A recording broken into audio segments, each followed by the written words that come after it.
मोगाच्या भावा भयणीनो, तुमकां सर्वांक हांव देवाचे आशिर्वाद मागता. आयच्या पयल्या वचपांत आमी 2 गणितां आमी आयकलीं. सरेस्पर देवान इस्रायल लोकांच्या जिवितांत केल्लीं.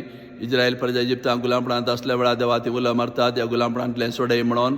आनी देव तांचे मागणें आयकून घेवन म्हणजे धाडणें तांकां गुलामपणांतल्यान सोडयता.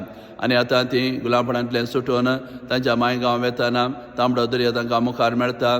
तशेंच पारवाचे सैन परत तांकां येता धर्न गुलाम करून व्हरच्याक. असल्या परिस्थितींत आसतना देवा ती उलो मारतात.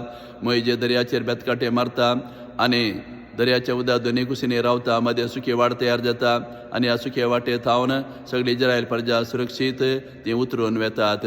हें पुरा नियाळ घेवन इस्रायल प्रजा मानून घेता की हें पुरा देवान केलां. देवान आमकां राखलां आनी सांबाळ्ळा म्हणून देवा ती हर्शितात. वय देवान आमच्या जिवितांत आनी कुटुंबांत असले आश्चर्य अद्भुतां केलात. देवान आमकां विशेश रितीन राखलां आनी सांबाळ्ळा. तर देवान केली अद्भुतां आनी आश्चर्यां तवळ तवळ आमी उडास करून आमी देवाक सदां अर्गां दिवच्याक हें वाचप आज आमकां हो संदेश पाठोवन आसा. तशें आयच्या बांजलांत आमी बरवाशान मागूंक जाय, निरंतर आमी मागूंक जाय आनी अशें मागल्या दी आमची मागणी आयकता म्हूण आमकां सांगचे खातीर जेजू सोबीत काणी नितीकर्ताची आनी विधव स्त्रियेची आमच्या दोळ्या मुखार दवरून आसा. असलो नितीकर्त देवाचो भियेनातलो मनशाची परवा ताका नातली. त्या गांवांत असली विधव स्त्री ह्या नितीकर्ता लागीं येवन आपणा न्याय करनी म्हूण ती मागतली. जायतो काळ पर्यंत नितीकर्त तिका कानस हालयना जालो.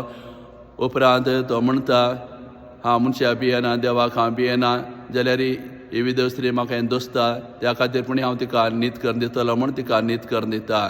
तवळ जेजू विचारता त्या खोट्या नितीकर्तान कितें केलें तुमी आयकलें न्हय. तर तुमच्या सर्गींचो बाप आपणा लागीं मागतल्यान दिनासतना रावता गाय खंडीत दिता म्हणून आमकां ह्या काणयेद्वारे सांगून आसा.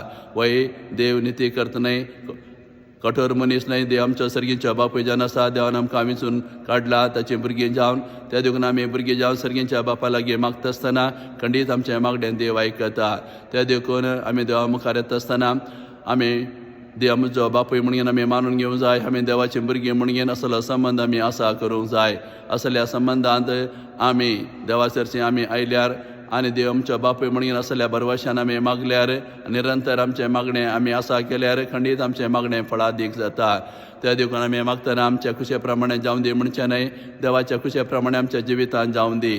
असलो स्पिरीट आमच्या मागण्यांचो जावंक जाय आनी आमचें मागणें निरंतर आमी करूंक जाय. असलो संदेश आज जेजू ह्या काणयेद्वारे आमकां दिवन आसा.